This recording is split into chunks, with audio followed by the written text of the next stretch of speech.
বন্ধুরা, আজকে আমি আমার আম্মুকে বলিও নি আমি পরোটা নিয়ে বসে গেছি খেতে। আমার আম্মু আজকে আলুর দম আর পরোটা বানাচ্ছে। আমার আম্মু জানে না বন্ধুরা, আমার আম্মু কাপড় মেলতে দিয়েছে। লামিয়া, কি করছো? আচ্ছা, আচ্ছা, কি রাঁধেছি বলো তো? আলুর দম আর পরোটা।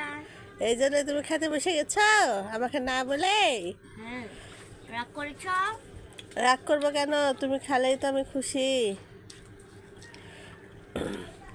ইয়া, তুমি জানো আজকে হলো আমি রুটি বেলেছি আর তোমার আব্বু তেল দিয়ে দিয়ে পরোটা ভেজেছে।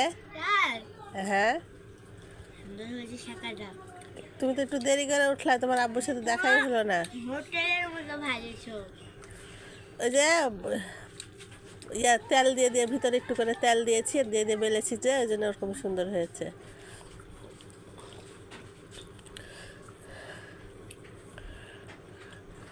বাচ্চাদের পছন্দের জিনিস হলে বাচ্চারা মজা করে খায়, আর যেটা পছন্দের জিনিস হয় না সেটা মুখ বেচকায় বেচকায় খায়।